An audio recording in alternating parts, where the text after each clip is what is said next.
I'm Nathaniel with Circus Core, and today I'm going to show you how to make this. I call this dice set Psychedelic Rainbow.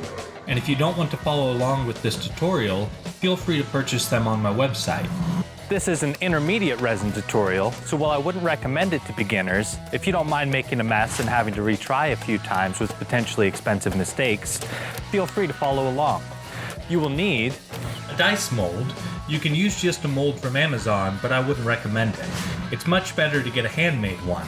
The quality of the mold will determine the quality of your dice pull. The worse it is, the more work you'll have to do to pretty the dice up. Resin. I'm using Total Boat 2-part tabletop resin. While you can make almost any resin work, I would highly recommend using this exact brand and type of resin for the most consistent results. Especially if you're a beginner with resin, you want to minimize the number of suspects when something goes wrong. I cannot stress enough how important it is to have tools and materials you can trust, so that when something does go wrong, you can acknowledge with close to certainty that it was you, and you can learn from your mistake for next time. If you do decide to use a different resin, make sure it is not a deep pour or penetrating resin, as we'll need a bit of viscosity to get this effect to work. Mixing cups and sticks. I'm using red Solo cups and popsicle sticks. Multicolored Pressurize alcohol dyes. I have tried many different brands and colors, and these work by far the best for the specific look I'm going for. Snowcap white mixative ink. This one isn't as crucial. Anything to lay down an opaque white base will do just fine. A pressure pot and air compressor. While this isn't explicitly essential for all dice making, it will be very important for this one as we're letting the resin do a large portion of its curing before we even pour it. So we'll need all the help we can get to eliminate those bubbles. Acrylic paint and brush. I'm using a metallic blue. And a rag and dish for holding hot water. First, let's mix up our resin. This resin recommends mixing in equal parts by volume, but I've always had better success mixing by weight. Reading the back of the container, it says when mixing by weight to use a ratio of 100 parts resin to 83 parts hardener. It's a good idea to math this out beforehand, but take heart in this knowledge. Resin is a lot more forgiving than most people give it credit for. If you get the proportions off with too little hardener, it will take longer to cure. And if you put in too much hardener, the resin will be softer. Even so, it is important to put forth your best effort to get this as precisely correct as possible. I mixed 82 grams of part A, resin, and 68 grams of part B, hardener, which was enough for my set and 2 wine stoppers. While you won't need that much, make sure you mix up a bit of excess. You don't want to be caught halfway up the mountain without a panini. The number one rule for working with resin is to plan to waste some. Just enough resin is usually not enough. Then we're going to mix in our white mixative dye until we get a nice opaque color as a base for the alcohol colors. The number one rule for doing a dirty pour with this many colors is to not allow the colors to be transparent, else they'll look to be a muddy brown. Bear in mind that these colors will be very close together, so you don't want any transparency in this white, even at the thinner parts of it. Now we'll split our white resin into 6 parts. Since I made 150 grams of it, I'll weigh out 25 grams in 5 other cups, and then mix a different color into each of them. You'll have to use a lot more than you'd expect of the dyes to get the color right, but trust the process and know that the alcohol will eventually evaporate, so the resin will just take a bit longer to cure.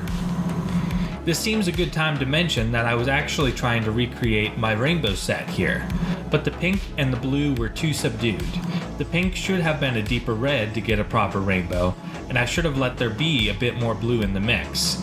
But honestly, I'm not disappointed at all, for these turned out absolutely psycho-delicious. Once we've mixed all of our colors to the desired vibrancy, we'll let it sit until it gets to be a bit thicker. In ordinary resin, it would have a consistency akin to honey. However, since we've added so much alcohol dye, it will still feel a bit thin. Therefore, I am letting them rest until I can feel a noticeable amount of heat permeating outside of the cup. Since resin curing is an exothermic reaction, this indicates that the resin is at a point where we can now pour it without the colors mixing too much. Which brings me to the number one rule for getting an effect like this. Don't let the colors blend together as much as it can be helped. Some blending is inevitable, but too much will bring out that muddy brown color and negate the effect we're looking for. Don't wait too long though, else your resin will cure in the cup. Now we'll pull out an unused cup to put our colors together. Ideally, this cup will be shallow so that pouring the colors won't mix them more than necessary as they travel. I'm going to pour 2 small dollops of each color on opposite sides of the cup, moving in a counterclockwise or clockwise direction with each subsequent color. Which brings me to the most important rule for getting this effect right.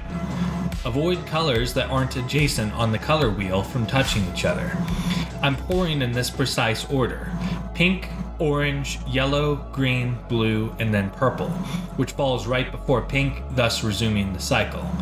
You're not going to have full control over these colors, nor do you want to, but the less you encourage conflicting colors from touching, the cleaner the end result will look. The number one rule for working with resin is to let it be what it wants to be.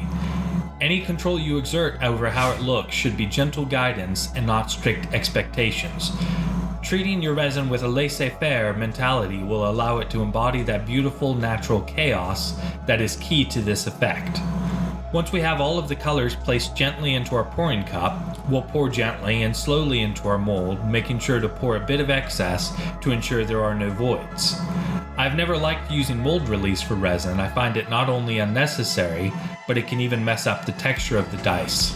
After carefully sealing our mold lid, we'll place the mold into our pressure pot on parchment paper, which will catch any spillage, then weigh it down amply.